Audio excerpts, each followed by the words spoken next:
A very good evening and sorry for the delay. Thank you from the European Council to all journalists following us for this press conference following the video conference. These are extraordinary circumstances, and we understand that these circumstances are also very challenging for all media following us. We've taken all precautions to ensure everyone stays safe, and that's why this press conference is completely virtual. The President of the European Council is joined by the President of the Commission in the press room of the Commission. Following the statements by the two presidents, we'll take questions that were massively forwarded to the Council press service. But first, I give the floor to the President of the European Council. Well, good evening. First of all, I would like to thank you for your presence for this video conference. We had the occasion for the first time in 3 weeks to have a European Council's meeting with a video conference. It was important to monitor the situation in order to be certain that we are able to do the follow-up of what we have taken as political orientations the last weeks. And you know that we have decided to work on 5 concrete priorities. First, we continue to take measures and to coordinate with the member states in order to limit and to reduce the spread of the virus. It's essential because it's important to try to strengthen our healthcare system and to reduce and to limit the spread of the virus. We have also taken important decisions regarding the borders, the internal borders and the external borders, and we have observed that we have made a lot of progress. And you know that our priority is to reduce the not essential travels of people, but at the same time to maintain and even to guarantee the flow of goods, which is very important in order to avoid the shortages and to protect as much as possible the single market. The second important point is the medical equipment. How is it possible to provide more medical equipment to assist the member states? And we had the occasion to be informed about the progress we made in the different procedures which have started on this topic. It's of course very important to continue all the efforts at the national level, at the European level, in order to provide the equipment for the health workers especially. Third point is the research, and we will continue also at the international level. We had a video conference today with the G20 to be part of a common strong commitment in order to develop and to produce the vaccines we need as soon as possible and the therapies we need as soon as possible. Le quatrième point porte sur les questions Fourth point is to do with economic issues. Now, the crisis which is hitting Europe and the whole world obviously is engendering economic and social, therefore, consequences. So it's been very important over the last few days to act quickly. Member states have mobilized resources to provide support to the sectors which are really very directly affected by the restrictive measures decided upon, which will have an economic impact. It was also important to support, without any reserves at all, the decision taken by the Commission and the Ministers of Finance in line with the Stability and Growth Pact, within the framework of which the suspension clause has been triggered, and that gives exceptional leeway then to Member States so that they can take into account the exceptional circumstances, and also the aim is to ensure there could be more flexibility in the state aid systems. And then fifthly, repatriation of European citizens in third countries. There too, the EU, working with the Member States, has taken action and needs to continue to act to ensure that we can successfully repatriate EU citizens in third countries who want to get back home to their own countries. Now, we had an extremely dense, intense, high-quality discussion, and during that discussion we were able to look forward to the next few weeks and months. We will be asking the Eurogroup to continue intensive work in terms of coming up with proposals which will ensure that we are able to cope with this crisis, its economic impact, and also its impact in terms of the stability of the EU. And we also have decided that yours truly and the European Commission would be ensuring discussions between the European institutions and will ensure that the European Investment Bank and others will be able to lay the ground for us to get out of the crisis, to ensure that we can mobilize all the resources possible so that we can then ensure in the short, medium and long term to ensure prosperity for the EU, for families, for all companies, especially SMEs. So basically, unity, solidarity, those are permanent objectives. These are really things we need to strive towards with great conviction. We have demonstrated our ability to move forward together to try to win this battle, which is an extremely tough one, facing the whole world, facing the EU, and we all know full well that no country alone can win this battle. We need to work together, we need to cooperate, we need solidarity, unity, and if we can ensure those things, then we'll be able to ensure that we get things back to a more normal state of affairs. Now we go to the President of the European Commission. Yes, thank you, and good evening from my part. We are now several weeks into the crisis, and this is why it is so important to ensure that we coordinate and align as much as possible our actions, both between member states and between the EU institutions and national governments.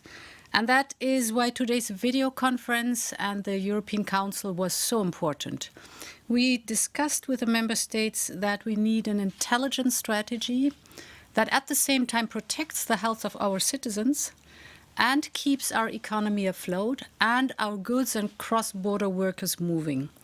And it is only in this way that we can provide health services with the medical gear and equipment they need, the factories with the components to build ventilators, for example, and our supermarkets with the goods to fill their shelves. The issue of medical equipment is both crucial and urgent. And as you know, the Commission is active on many fronts. It is organizing joint procurement with member states. The first results we had this week are promising. It is adopting new EU standards. That means harmonizing between all 27, making relevant ones free of charge and simplifying procedure. We want to ensure that equipment can be produced more easily, quickly and cheaply. It is also talking to industry, as I did yesterday with the producer of ventilators, to understand how to help them quickly increase and step up the production. And of course, our discussions also focused on the economic response to the crisis. The Commission is supporting member states' efforts with all the tools at its disposal. We have, for example, activated the General Escape Clause in the Stability and Growth Pact. We have adopted a temporary state aid framework that is as flexible as never before. Together with these decisions, give the member states all the room of maneuver they need at that moment. They need the room to maneuver to provide businesses, for example, and workers with financial support. And we are mobilizing the EU budget to channel investment to the most urgent needs, notably thanks to the coronavirus response investment initiative. It is possible now to invest in the labor market, in the healthcare sector, or, for example, in other businesses that need support. This coronavirus response investment initiative has been adopted today in the European Parliament. A flexible use of the budget can help us respond to many challenges in different sectors, like the agriculture or fisheries, so we also look into that. But we must be very clear, we are in the final year of a 7-year budget. This crisis shows how important, indeed crucial, it is to have a budget that can deal with complex crises such as this one. This calls for an ambitious new European budget that will support the EU economy to recover, on one hand, and hopefully make it possible for the economy to rebound as soon as conditions allow it. Such a rebound requires first a well-thought-through exit strategy.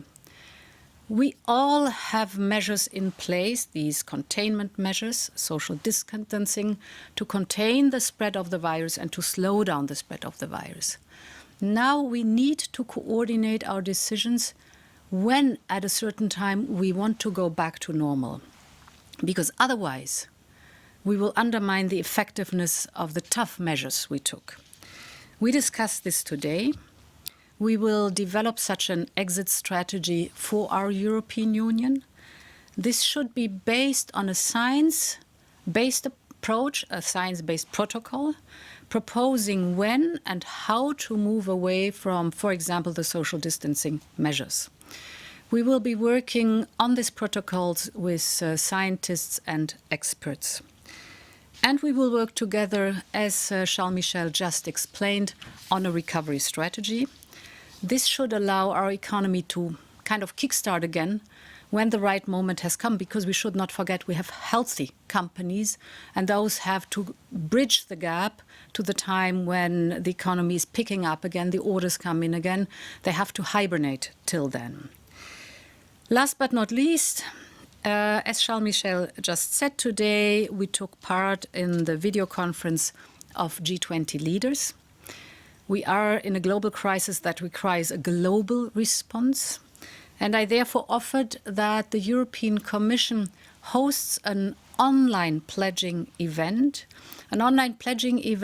to fund the development of a vaccine against COVID-19, this based on the initiatives, the global initiatives we know very well, for example, CEPI or the Global Preparedness Monitoring Board.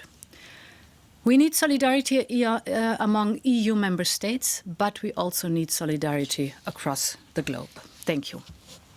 Thank you to the President of the Commission. We have received many questions, of course, on the socio-economic response to the COVID-19 crisis, and I'm going to start with a question from Reuters, Jan Strupczewski. The first question to both presidents is, have you discussed the letter of 9 EU leaders calling for a common debt instruments in response to the epidemic, and what were the conclusions? Will there be joint debt issuance in the Eurozone? We have indeed discussed all the different possibilities in order to be able to face this challenge at the economic level. And we took the decision to continue all our efforts based on a very strong commitment. We are ready to do everything it takes in order to find the right solution. But indeed, we need to continue our efforts with the Eurogroup, and the Eurogroup will give within 2 weeks a new report with proposals. We had tonight a very strong political debate. It was a useful debate. It was a necessary debate because we show that on many topics we are on the same page, and on different topics we need to continue the political dialogue between us in order to be united. I pass the floor. Yes, please. Thank you.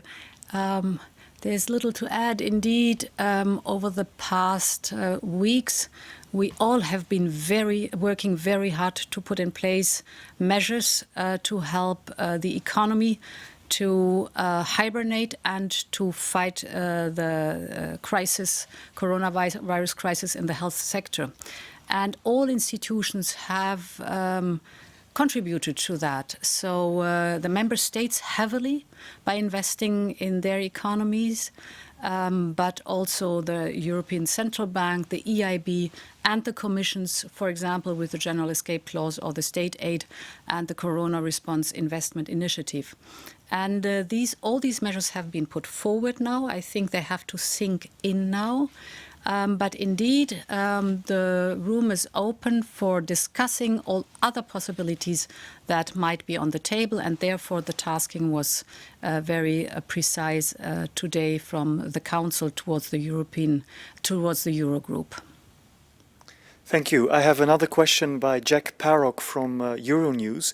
If or when the Corona bonds are blocked, Are you already discussing and suggesting some other ways of proving to European citizens that the EU can work together on this? First to the President of the European Council and then to the President of the European Commission. But I think it's very important to explain what we have done together with the Member States, together with the institutions the last days in order to make more progress. And it's very concrete. The fact that we took this decision regarding the growth part, it gives more possibility for the Member States to take very strong national decisions. The fact that the European Central Bank last week has announced a very strong decision, it has already a positive effect. And the fact that with the Ministers of Finance, we are discussing in order to see what are the possible tools we can use in case of necessity in the next weeks, in the next months. And the question is also, of course, to be ready, to have the tools and to choose the right moment when we think it's useful to use the tools we have also at the economic level. Yes, to add to that, indeed, the measures that have been put out allow member states right now to put a lot of liquidity into the economy in the member states. We also, for example, look into all the structural funds and other funds like in agriculture or in fisheries, where we can mobilize more and give more flexibility to the member states to use that money that is there already and to put it into different sectors with a lot of flexibility.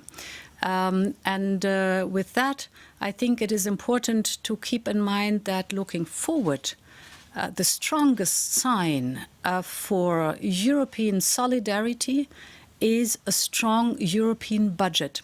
This will have to be discussed over the next weeks. We will have to come to a solution, but this is a strong sign that is backing the European economy and that is showing that there is strong solidarity between the European member states and support for the European Union. Thank you very much. We received a number of questions on MFF, notably on the European budget. I will take a question in French by Agence Europe, Mathieu Bion, au président du Conseil européen. For the President of the European Council, an agreement on the multi-annual financial framework, is it something which can still be envisaged before the end of 2020? The answer, well, the European budget is one of the instruments we have to activate a strategy whereby we can revive the European economy at the end of this crisis. This is true of the internal market, it's true of the other instruments, the investment initiative. So I've consulted member states bilaterally on the European budget in order to assess when we shall be able once again to have a proper discussion on this subject. And I agree with the President of the European Commission. We have to make progress. We need a multi-annual financial framework. We need to have the necessary resources to face what we will have to face economically, but also in terms of the various challenges we face. Climate change, the digital future, they haven't disappeared because of the coronavirus crisis. On the contrary, these aspects will be crucial aspects. They will be decisive aspects. They will determine whether we can revive the European economy. So we shall have a very thorough discussion on the subject. From Louise with Danish Business Daily Borsen.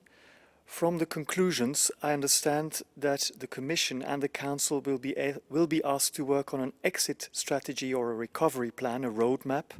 What is the time frame and deadline for these plans to be presented? We have indeed a strong mandate, the President of the Commission and myself, in order to propose a roadmap, to propose a strategy, because we understand it is very important to be ready and to prepare the possibility to have a strong coordination in this exit strategy, in order to be able to come back to a more normal situation and to take coordinated coordinated decisions with this perspective.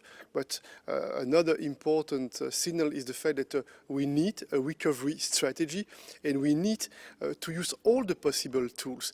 And it means that the European budget is one of the possible tools, but I think that the single market and the improvement of the single market is also one of the possible tools we can use in order to strengthen our capacities in the short term, in the mid-term, and in the longer term. I think indeed the exit strategy is more focused on the question, well, we more or less, all member states had to slow down public life. This slowed down the economy drastically, and in some member states there was a complete or is a complete lockdown. And we have now to look with our scientists, the epidemiologists and the virologists, first of all, what they recommend as a time frame and as factors that we have to take into account when to lift the one or the other measure and in what regions. This is important, and we are modelizing on that different scenarios. This is the scientific approach what the virus is concerned. But indeed, this is accompanied with the question, well, this is the rekindling of the economy, and then there have to be in place two things indeed. Very crucial is a strong European budget, but very crucial is also to have our single market going again and to make sure that the supply chains function, that supply chains worldwide function again. Therefore, it is a double approach to just get the mechanics back going that were in place but have been interrupted by all the measures taken to fight the virus, and on top, back the European economy by a strong European budget. We have received a number of questions on the European Bank for Investments, in French as well, de l'agence de presse italienne Il Sole 24. So this is from Il Sole 24. We have a question. Did you discuss the EIB's role in providing loans to strengthen the system providing protection against unemployment? And if so, will more money be needed? And this is for both presidents. Well, in the negotiating box, which has been discussed in line with the European budget, I propose that there be a proposal to increase the capital of the EIB, and I'm convinced that sooner or later we will have to ensure that the EIB does have additional resources to meet all the challenges which we face. And I think the EIB is one of the partners which we'll be working with when it comes to ensuring economic recovery as we come out of this crisis. Now we have digital ambitions, climate ambitions, and we work closely with the leadership of the EIB, and I think the European Parliament as well will be strengthening links with the EIB to ensure that we're really fully mobilized and can create a real democratic impetus. Madam President? Well, everything has been said. So this was exactly the point that has been said by Charles Michel. I do not have to add anything on that.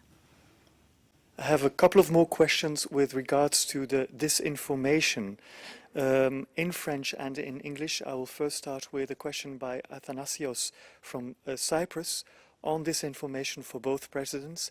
What measures are you going to take against the disinformation campaign launched currently against the EU to exploit the COVID-19 crisis, since thousands of trolls operate daily downplaying the EU response? Well, the first priority for us is to be transparent and to be honest and to explain what's the reality.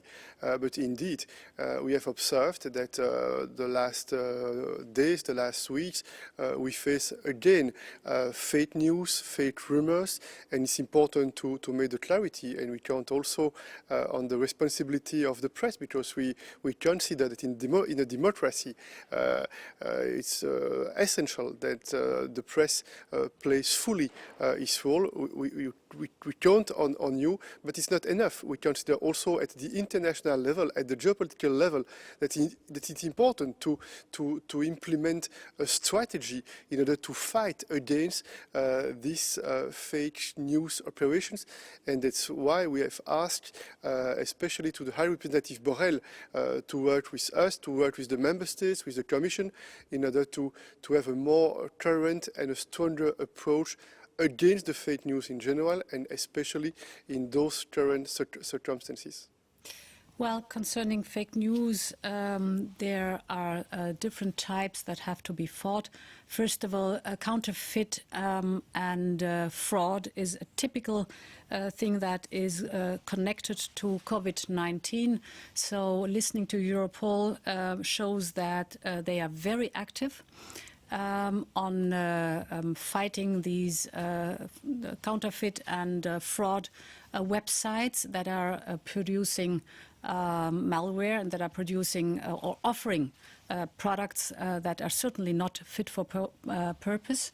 And there the numbers are impressive if you look on the Europol website, what is being offered internet-based and how they are able to fight it. And there's a second topic indeed.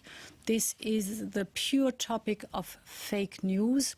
Here I think the European Union over time will have to step up to systematically look at what's out there and systematically dismantle these fake news. There is quite a lot of experience by now out there how you can, on a systematic way, look at these fake news and show that and why they are fake news. So put the evidence beside that, so to prove that these are fake news. And this is a topic I think this will be accompanying us forever.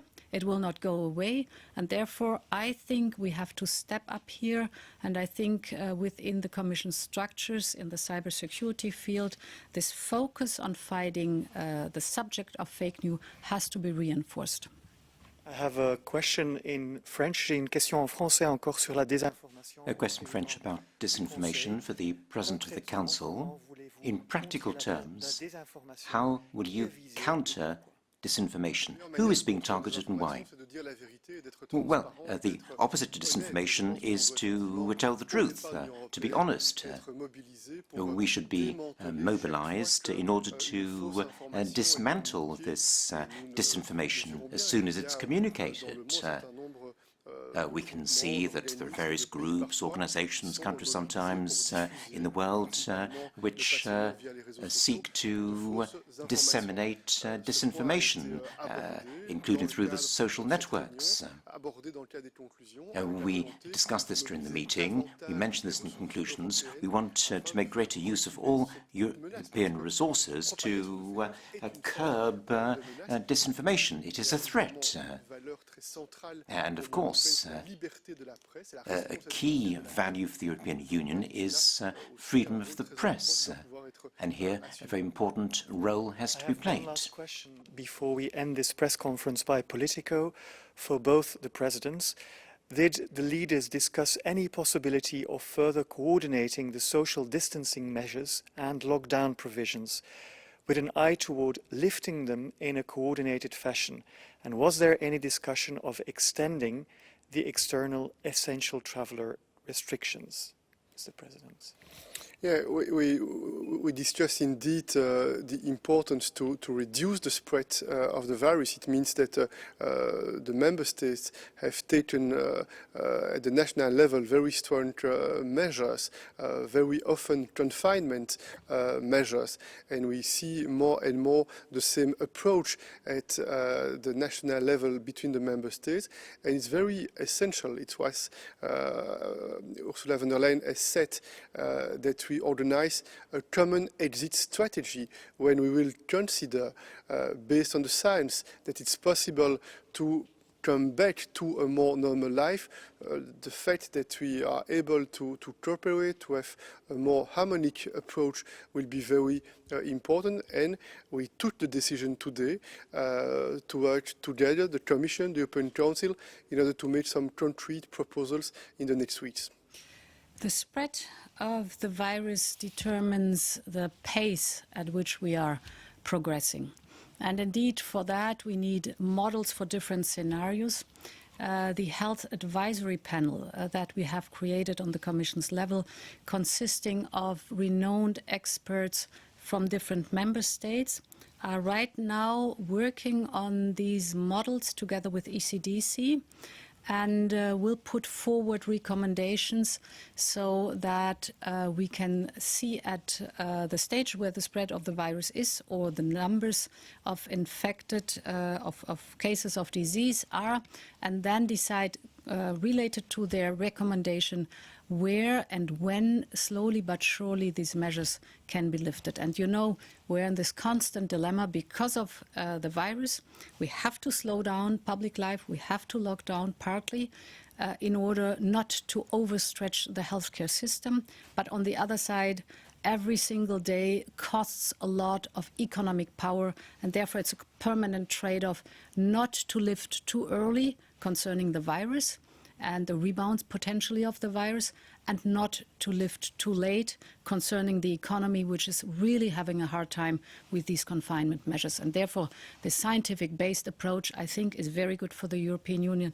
Then we have a measure and we have clear criteria with those we can work in the different member states. I have, if you allow me, one last question, especially from Italian news agencies on ESM.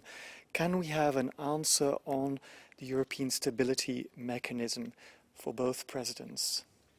You know that the Eurogroup has started to discuss different proposals, the ESM included, and we have asked the Eurogroup to continue and to make some proposals within 2 weeks, and it will give us the possibility at the level of the European Council to discuss the different possible measures. And the important signal is based on the fact that each member state, we recognize that this crisis is exceptional, is unique, and it requires a very strong answer.